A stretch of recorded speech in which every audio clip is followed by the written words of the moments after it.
Hi, I'm Shoshana Wheeler, and I'll be doing several segments on compassionate couples. So using several tools to really create the connection that we want in our relationships. Recognize that human beings at all times are attempting to meet their very basic human needs, and that what tends to create disconnection is the kind of language that we use when our needs aren't being met.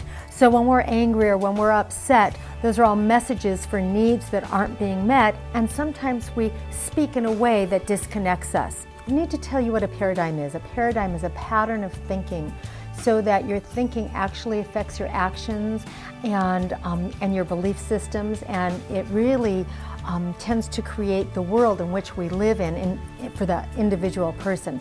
So a paradigm in this particular sense is talking about how we're thinking and how we're being in the world. So the two paradigms are the dominant paradigm, or the jackal paradigm, and the nonviolent paradigm, or the giraffe paradigm. And Marshall created those two terms just actually for fun. The nonviolent paradigm uses the giraffe as a symbol because they have the largest heart of any land mammal. They have really long necks, so they have a really wide perspective, and they only use their hooves defensively. So that's why we use the giraffe as a symbol for nonviolence. Jackals, on the other hand, are pretty mean creatures. They're low to the ground, they steal one another's food, and they're just not very nice animals. So those are the two animals that we use to distinguish the two paradigms. In the dominant paradigm, what we would call jackal, we're looking that people evaluate people. We judge and we blame and we criticize. We tend to have power over one another, so we're looking to dominate each other. We make comparisons that this is either good or bad, better or worse, right or wrong. All of this in the dominant paradigm. We use punishments and rewards, and we look at behavior to be judged, whether it was good behavior or whether it was bad behavior. And all of those things disconnect us from one another. The nonviolent paradigm looks at people and individuals in a completely different way. So in the nonviolent paradigm, we're always looking to seek connection. So we're always looking for that deep, deep connection. We're acknowledging our feelings. In the dominant paradigm, we say that there are 4 Ds of disconnection, and these are the ways that we disconnect from one another. Number 1, as I said that we diagnose people. We evaluate them, we judge them, we criticize them, we blame. And it might sound something like this: oh, she's so fat. Oh, he's so lazy. She is so mean. I can't believe he did that. So all of that judging, all of that evaluating, which we do all of the time inside of our heads and out loud. The second one is demand language, when we are making demands of other people. Set the table, take out the trash, do your homework now. Those are kinds of language that disconnect us.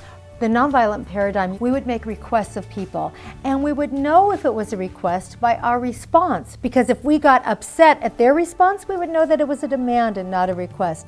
A request, we're willing to take a yes or a no answer. The next one is denial of responsibility. So this is the hardest piece to get, because it really, really looks like that other person is making me mad. So, and it sounds like, he made me so mad. Oh my gosh, I can't believe she did that. She got me so upset.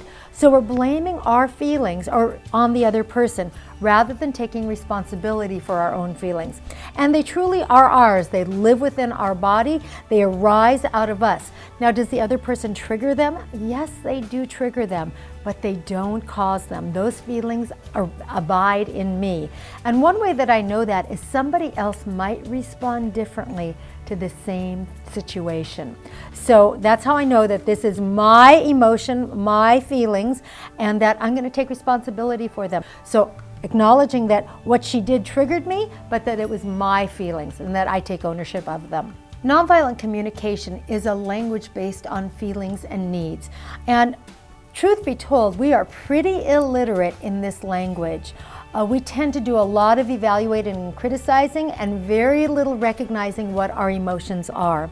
And one of the things that's really wonderful about nonviolent communication is that it looks at emotions as messengers. So most people think of their feelings as the message. Oh, I'm so mad, and that's what it's all about. So when I'm really happy and I'm really feeling pride or proud and I'm delighted or I'm calm or I'm peaceful, I know that my needs are met because I feel good. And when I'm not, when I'm angry or irritated, upset, scared or sad or mad, I know that my needs are not met. So I can actually start looking at my emotions differently. I can look at them as messengers. Oh my gosh, this is a really important message. What is it telling me? And then look underneath, well, what needs are either being met or not?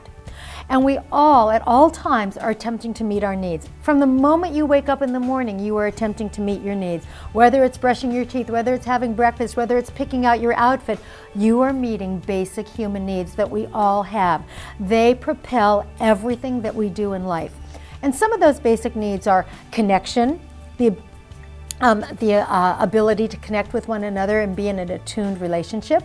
Communication, so important. The need to be understood, that people really have empathy for me and can understand my deep feelings. We have physical needs of eating and sleeping. So everyone is expressing themselves in their own unique way. Huge need for autonomy, and that is where I get to make my own choices about myself, that I get to choose what happens in my life, and that I have my own freedom to do that. Huge need, particularly for children, because really so often they're being told what to do. We all have a need for love. We have a need for consideration, to be treated with respect and with dignity. We have a need for safety, huge need for parents, huge needs for adults. We have a need for support. We have a need to be competent, to feel like we know what we're doing, that we're good at what we're doing. We also have a need to be responsible, and I'm going to talk about that for just a little bit because I have a different view of responsibility than many people do. I actually love to look at the word itself, responsibility, the ability to respond. And so I asked myself, well, what does that mean, the ability to respond? And I looked and I saw that actually what it's saying is that I have the ability to respond to my own needs, and I have the ability to respond to other people's needs. And so in the case of a teenager, if they don't call and tell you where they are, we call that irresponsible. But truly what that is that in this moment, that teenager is not taking into account your needs for their safety and to know where they are at all times. So it's just that they're not able to meet your needs right now. And I really like looking at that differently, because then we don't have to punish them or tell them how bad they were. All we have to do is problem solve. Well, honey, I have this really important need to know where you are and that you're safe. It's my primary need as a parent, so let's figure out a way in which we can do that. So really looking at responsibility slightly differently and taking out the good and the badness of it, the right and the wrongness of it. This is Shoshana Wheeler at ProfessorIt.com.